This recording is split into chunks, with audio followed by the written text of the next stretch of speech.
Okay, today I am just wanting to introduce you to our student OER project that we're going to be doing this quarter, and I'm so excited about it. In the past, for the Tale of Two Cities, I've had students do a creative project, and those were really fun, um, but they didn't go anywhere. And students would create them and kind of share them with the class, but then after that they disappear and I don't see them again, and they're not used for anything else. So this year I want to do something a little bit different, and I hope it will be exciting and fun and meaningful, and it will actually be kind of a service project that you're doing for future generations. So it's called the Student OER Project. First of all, what is OER? You have maybe have heard this term. It's a very big deal right now. The government just passed an initiative that it's not going to fund resources unless they are OER. And what is OER? That means open educational resources. So the government is not going to be funding things like textbook companies or private companies that are using their resources to get profit, but instead the resources that we're going to use in our country's schools will be open. And that means that they are freely accessible.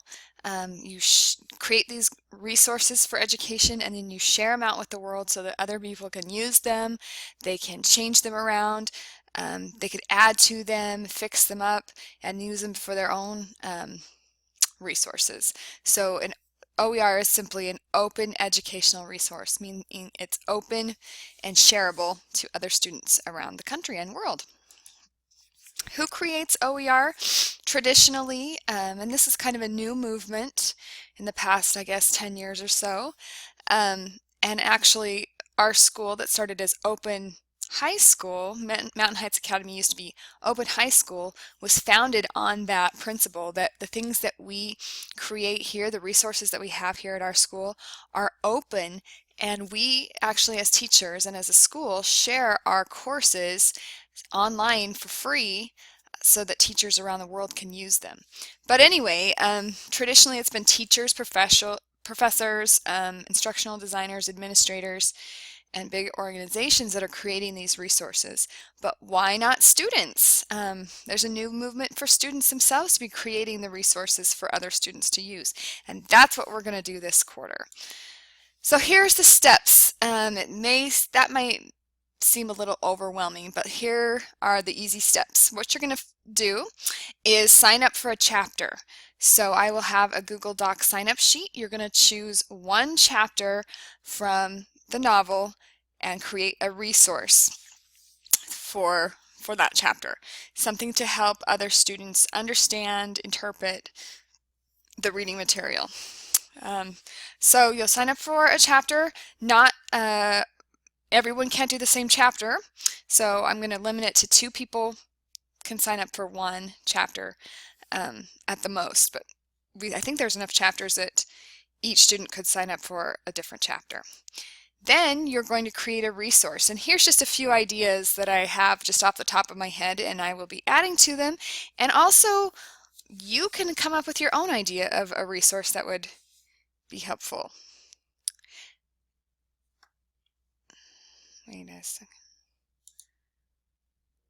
So, for instance, you could use GoAnimate. We have an account at our school that will allow you to make a little animated video version of the chapter. That would be really fun. You can create your own little anime characters that speak. You can use your voice and have them say their lines. You can add text. You can have them move in the screen. You can have a lot of fun with that, and then you upload it to YouTube. You can act out a scene with your friends. You can actually do your own acting with costumes and video and upload that to YouTube as well.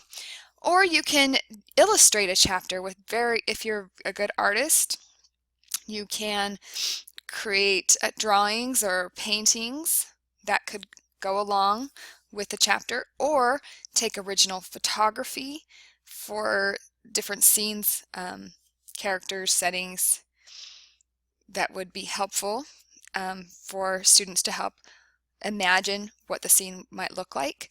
You'll see some of the resources that I have already in the course where I have the whole text of the novel, and I underline certain parts. I point out different metaphors and figures of speech.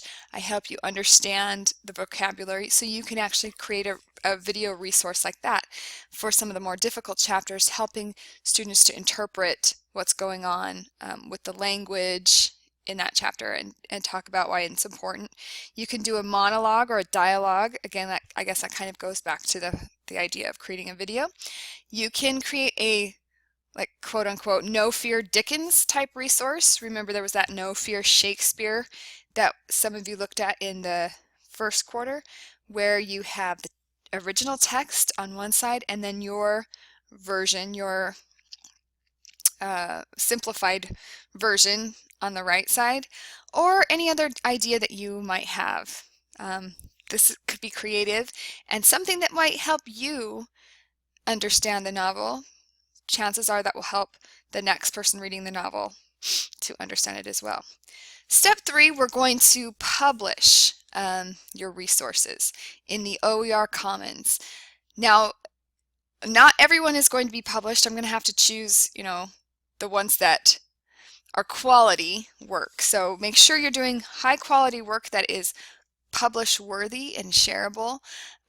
We will publish it in the OER Commons, which is a huge repository for open educational resources that teachers and students across the world actually search and find material.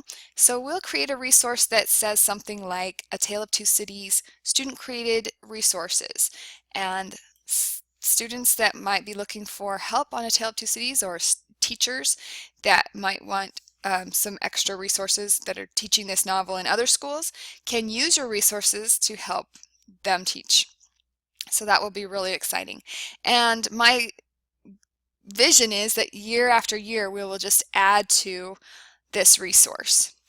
And then step 4, win prizes.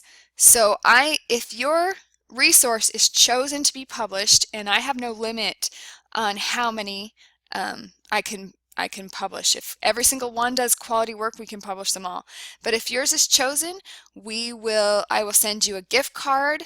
I have some money that this school has given us, each teacher, to use for different things in our classrooms, and I will just split that up and send you a gift card in the mail for your share of the winnings. So hopefully that will help you be motivated, that it will be fun, that your resource will be used again. It's not just something that you do in a vacuum and then it goes away forever. It's something that can keep helping other students, and something that you can use later to show on a resume. Look, I'm published. I've added to the Creative Commons, to the OER Commons with my resources.